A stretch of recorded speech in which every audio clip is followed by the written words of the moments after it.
మన పిఠాపురం వర్మ గారిని చూస్తే ఏరు దాటక మునుపు ఓడమల్లన్న, ఏరు దాటిన తర్వాత బోడి మల్లన్న అనే సామెత గుర్తుకొస్తుంది. ఎలక్షన్స్కి మునుపు అంటే 2024 జనరల్ ఎలక్షన్స్ కంటే మునుపు వర్మ సేవలను ఉపయోగించుకోవటానికి ఆవాల తెలుగుదేశం అటు జనసేన నాయకులు వర్మని ఆకాశానికి ఎత్తేశారు. తమ గెలుపు బాధ్యతని వర్మ చేతుల్లో పెడుతున్నాం, నా గెలుపు నీ చేతుల్లో ఉంది అని చెప్పి సాక్షాత్తు జనసేన అధ్యక్షుడు పవన్ కళ్యాణ్ గారు వర్మకు ఒక సభాముఖంగానే చెప్పడం జరిగింది. అయితే ఆ ఎన్నికల్లో వర్మ జనసేన గెలుపు కోసం అహర్నిశలు కష్టపడ్డారు, పవన్ కళ్యాణ్ని గెలిపించారు, నీ వల్లే గెలిచానని చెప్పి పవన్ కళ్యాణ్ కూడా ఆ తర్వాత వర్మ గారికి థ్యాంక్స్ కూడా చెప్పడం జరిగింది. ఇప్పుడు ఎమ్మెల్సీ అభ్యర్థులను ప్రకటించేటప్పుడు జనసేన వర్మకి పదవి రాకుండా అడ్డుకుంటోంది. ఏ నాయకులైతే గతంలో వర్మ మా గెలుపుకు సహకరించాలి, మా గెలుపంతా వర్మ చేతుల్లో పెడుతున్నామని చెప్పినటువంటి జనసేన నాయకులు ఇవాళ వర్మకి ఎమ్మెల్సీ పదవి ఇవ్వకుండా అడ్డుకోవడం అనేది నిజంగా శోచనీయం. దీంతో అటు టీడీపీకి చెందినటువంటి నాయకులు కావచ్చు, ఇటు వర్మ కావచ్చు పెద్ద స్థాయిలో రగిలిపోతున్నారు. అంటే టీడీపీ నాయకులు అయితే మమ్మల్ని జనసేన కంట్రోల్ చేయడం ఏంటి, మా పార్టీని జనసేన, మా పార్టీ తరఫున ఎవరిని నియమించాలో జనసేన చెప్పడం ఏంటి అని చెప్పి టీడీపీ కార్యకర్తలు రగిలిపోతున్నారు.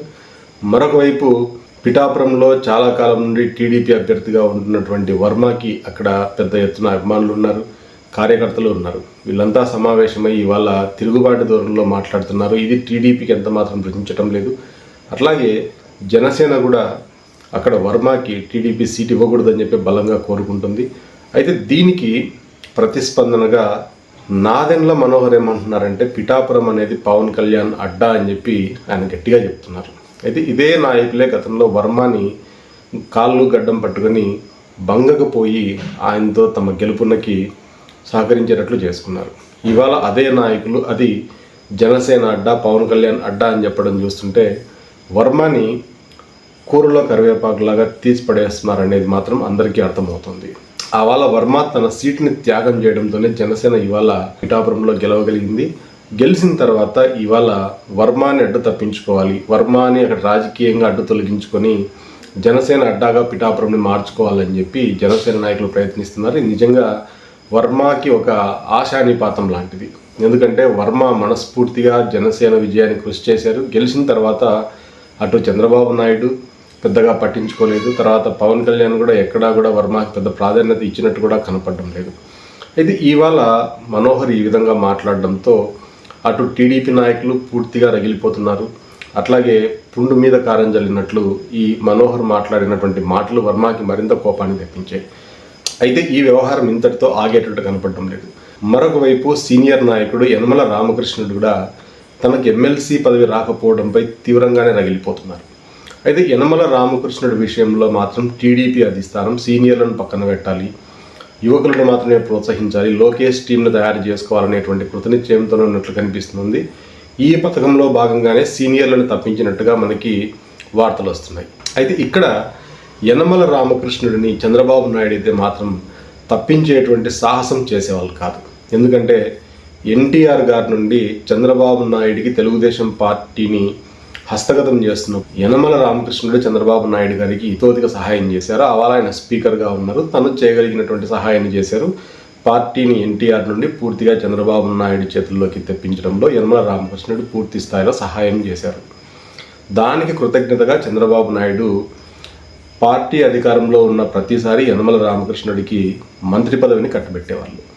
ఈసారి మాత్రం లోకేష్ మాట కాదనలేక చంద్రబాబు నాయుడు యనమల రామకృష్ణుడిని పక్కన పెట్టాల్సి వచ్చింది. అయితే ఇక్కడ టీడీపీ నాయకులు మాత్రం ఇంకొక విషయాన్ని కూడా చెప్తున్నారు. ఏంటంటే ఇప్పటికే యనమల రామకృష్ణుడి కుటుంబంలో 3 పదవులు అనుభవిస్తున్నారు. ఒకటి యనమల రామకృష్ణుడి కూతురు దివ్య తుని ఎమ్మెల్యేగా పనిచేస్తున్నారు. ఆయన అల్లుడు మహేష్ కుమార్ యాదవ్ ఏలూరుకి ఎంపీగా పనిచేస్తున్నారు. అట్లాగే ఆయన వియ్యంకుడు మహేష్ కుమార్ తండ్రి మైదుకూరు ఎమ్మెల్యేగా పనిచేస్తున్నారు. ఎవరో కాదు, పుట్టా సుధాకర్ యాదవ్ మైదుకూరు ఎమ్మెల్యేగా పనిచేస్తున్నారు. అంటే ఒకే కుటుంబానికి చెందినటువంటి 3 పదవుల్లో ఉన్నారు. కాబట్టి యనమల రామకృష్ణుడికి ఇవ్వటం అవసరమా అని చెప్పి టీడీపీ నాయకులు లేకపోతే కొంతమంది కార్యకర్తలు కూడా ప్రశ్నిస్తున్నారు. ఇందులో కూడా నిజం లేకపోలేదు. అయితే యనమల రామకృష్ణుడిని తప్పించడంతో టీడీపీలో ఉన్నటువంటి ఇతర సీనియర్ నాయకులు కూడా కొంత భుజాలు తడుముకున్నట్టుగా మనకు కనిపిస్తుంది. ఎందుకంటే లోకేష్ సీనియర్స్ని పూర్తిగా పక్కన పెట్టేసి తన వర్గాన్ని తయారు చేసుకోవాలనేటువంటి కృతనిశ్చయంతో ఉన్నట్లుగా కనపడుతుంది. ఈ ఆలోచనలోనే భాగంగా ఈ సీనియర్లందరినీ పదవుల నుండి దూరం పెట్టాలి, యువకుల్ని ప్రోత్సహించాలనేటువంటి ఒక ఆలోచనతోనే లోకేష్ ముందుకెళ్తున్నారు. కేవలం లోకేష్ ఆలోచన వల్లే స్పష్టంగా ఇవాళ యనమల రామకృష్ణుడిని పూర్తిగా పక్కన పెట్టినట్టుగా కూడా మనకి తెలుస్తుంది. అయితే యనమల రామకృష్ణుడు మాత్రం మరొక విధంగా చెప్తున్నారు. తనకు ఎప్పుడైతే మంత్రి పదవి ఇవ్వలేదో ఆ వాళ్ళే తనకి అర్థమయ్యింది, తనకి ఇక మీద ఎమ్మెల్సీ పదవిని కూడా రెన్యువల్ చేయబోరు అని చెప్పి నాకు అర్థమయ్యింది అని చెప్పి యనమల రామకృష్ణుడు కూడా ఇవాళ రగిలిపోతున్నారు. ఎందుకంటే దాదాపుగా 1983 నుండి ఇప్పటి వరకు యనమల రామకృష్ణుడు తూర్పుగోదావరి జిల్లాలో ముఖ్యమైనటువంటి పాత్ర పోషించారు.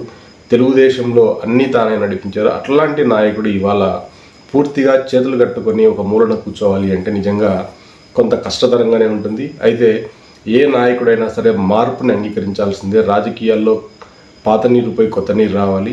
కాబట్టి టీడీపీ కూడా ఇక్కడ పాతరం నాయకుల నుండి కొత్తరం నాయకులకి ట్రాన్స్ఫర్మేషన్ అవుతా ఉంది. ఈ ట్రాన్స్ఫర్మేషన్లో కొత్త నాయకులకి అవకాశాలు ఇవ్వాల్సి వస్తుంది. కాబట్టి ఇవాళ టీడీపీలో యనమల రామకృష్ణుడు లాంటి నాయకులు ఇవాళ పూర్తిగా కనుమరుగైపోవాల్సినటువంటి అగత్యం అవసరం ఏర్పడుతున్నాయి.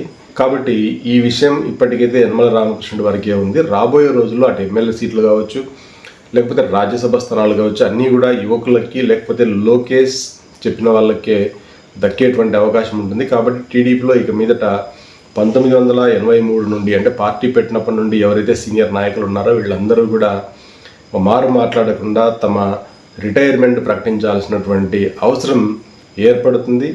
ఖచ్చితంగా వీళ్ళు పక్కకు తప్పుకోవాల్సిందే.